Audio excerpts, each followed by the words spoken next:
Magandang early morning pala guys. Puntahan pala natin yung bed na bibilin natin. Hindi pala bibilin, libre lang pala to guys. Locate ko lang pala ngayong araw na to. Kasi akong kasama guys, baka kanda ko ba tayo sa pagbibit-bit mag-isa. Malapit pala siya sa mid-levels. Dagdag ko lang siya lagay sa kwarto. Kung sinong gusto magstay, may additional naman na matulugan. Google Maps pala ako dito guys. Na hindi ako iikot-ikot ng Google Map na to.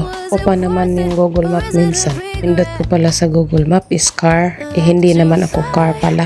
Dapat walk ang nilagay ko doon. Yan lang natin kung hindi ako iikot-ikot nito. Saan pala ako galing ng work papuntang Central. Kaya ito, paakyat na ako. Alam mo syudad no, pero bukid pala. Kasing tinuro ng Google Map sa akin, aakyat daw ako. O choice tayo kasi hindi naman natin alam kung saan talaga yung address nun. Kaya samahan nyo naman muna ako ngayon. Hindi naman ako mag-isa. Paakyat pala ako pero ngayon pababa na naman ako. Hanep talaga to si Google Map ko. Nabilib na talaga ako sa sarili ko.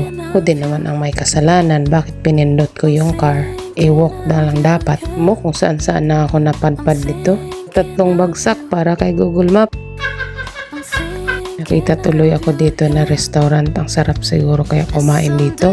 So lang close pa. Liban muna natin yung pagkain ha. Okay? Ayun, bumalik na naman ako sa dinaanan ko kasi dead end na pala. Nabilib na talaga ako kay Google Map. Ang dami ko na palang dinaanan dahil sa bed na yan. Naman pumasok na naman ako sa iskinitang ito. Ilang tour na ata to. Is nakapunta na ako sa mga lugar na hindi ko pa napuntahan. Kami palang kainan dito. Kaya nga kumain dyan sa susunod. Napunta na ako sa prison yard banda. Nikot-ikot talaga niya ako no. Walang sukuan to. At nagaling pa ako sa work. Wala pang tulog. Kaya yan, carry yan. Papatuloy ko tong ginagawa ko. Kasi nga naman, wala talaga akong choice. Hindi ko pala yung puntahan, ibibigay na daw niya sa iba. Eto, naglalakad haggard ang lola. Good na sa kakaikot-ikot sa isipan mo. Kaya please lang, wag mo na akong isipin, okay? Kapagod din pala pag may mag-iisip sa atin. Muhugot ang lola, pagbigyan nyo na. Dan minsan lang din naman to, hindi naman lagi. At ito na, natuntun ko na ang location. Problema ko lang kung paano ko bitbitin mag-isa. Parang iiwan ko na muna to. Kasi nga hindi naman pwedeng pilitin talaga natin kung mag-isa lang tayo.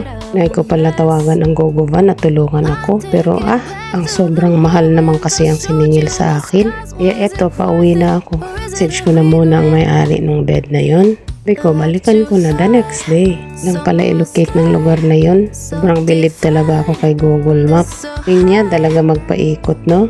Hanap pa pala ako bukas kung sino makagilap ko tutulong sa akin magbuhat nun. Walang andun si kuya na mga prutas na dinaanan ko. So pass na muna tayo. Alam niyo naman kasi sa Pilipinas lang nagmahal. Sa buong mundo din kaya nagmahal. Ang mga bilihin nagmamahal. Walang humpay na ata tong tumataas lagi-lagi. Ano pa bang mangyayari sa mga kaguluhan na nangyayari?